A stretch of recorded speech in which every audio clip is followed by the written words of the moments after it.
criticized as being a little too serious, maybe angry sometimes. What makes you smile? What makes you happy? Well, I smile at a lot of things, including bogus questions from the media, man. I mean, look, I think if you watch a full speech that I give, I actually am having a good time out here and I'm enjoying this. But look, sometimes you got to take the good with the bad. And right now I am angry. He was happy before he was angry. I think they call that a flip-flop in old-fashioned politics. Vaughn, has he had one good news cycle yet? Did I miss it?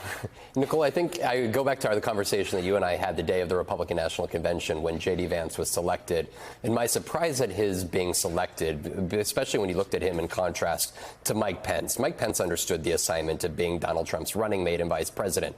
And that was to not make headlines. That was to help explain away things that Donald Trump said. Instead, over the last 2 weeks, it's been Donald Trump who has largely been explaining away things that J.D. Vance has said about childless cat ladies, answering questions as to whether he and his running mate are weird or not. So really right now, over the last 2 weeks, the Ohio senator has put his running mate, the man at the top of the ticket, really more in the precarious situation. And clearly J.D. Vance is trying to do some cleanup and trying to help this ticket by going and following around the Harris-Walz ticket at these sort of media press events there with a few dozen supporters in Michigan, Wisconsin, Pennsylvania.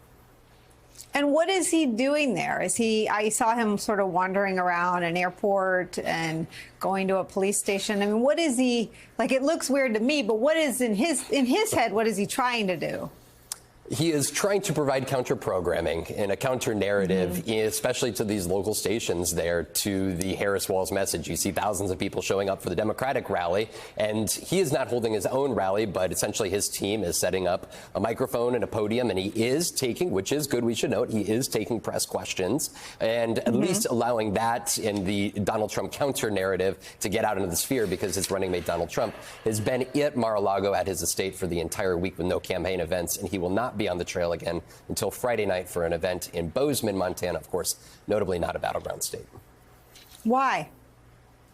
That's a very good question, Nicole. I think that this is a campaign that is figuring out where its message is at. I don't think that is a reason as to why Donald Trump is not on the campaign trail. But where you hear Kamala Harris and Tim Walz talking about policies, I think that this is on the counter a Republican ticket that is really flying with the new narrative by day. Last week, it was questioning the race, ethnicity of Kamala Harris. On Monday, it was calling attention to the idea that there was a Kamala crash in the stock market, which, of course, has not played out to the same effect over the last 48 hours. And so really this is a campaign that is come and gone with its Republican convention here, but is sort of waiting for the Democrats this month here, who are very much in control of the narrative and the conversation, with the introducing of not only the top of the ticket, but also a new vice presidential candidate, and now a convention 2 weeks away here. This is, I think, a decision by the Trump team as to where they're going to expend their resources, and it may be worth, at least the calculation being for now, sitting on the sidelines a little bit more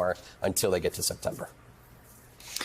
George Conway, right now Kamala Harris is everything that Trump wants to be. She's getting sellout crowds filled to the rafters. She has all of the attention. And I interviewed Fred Trump, Donald Trump's nephew. He said that the 9 days after she became the nominee were probably the worst days of Trump's life. Do you agree with that assessment? Do you believe this deprivation of attention is eating at him? Yeah, no, it's a combination of the deprivation of attention, the fact that she is getting the applause and the praise that he desperately wants to have. And also, from his standpoint, not only is he losing the battle every day, and not only does he not know how to deal with this woman who's really set off a celebration of normality. He realizes he's that much closer to going to jail, because that's the reason why he's fundamentally running here. He wants to run to stay out of jail. And every day that he doesn't figure out how to respond, which includes this week, I mean, going to Montana, I mean, how many electoral votes are there and what?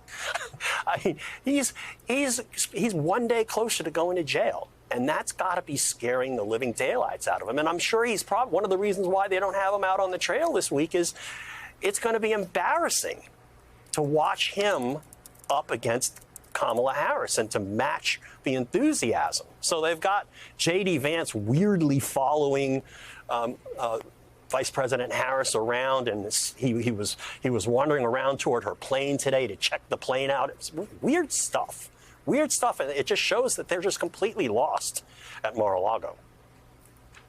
I mean, this is J.D. Vance in front of not his plane, someone else's plane. I mean, just the images. I mean, for Trump, a guy so obsessed with John Bolton's mustache. I mean, this is a fake image. This is not his plane. This is like, I mean, I wish I could listen to the Secret Service traffic. You know, not a stalker, just the Republican vice presidential nominee. Not a stalker, I repeat.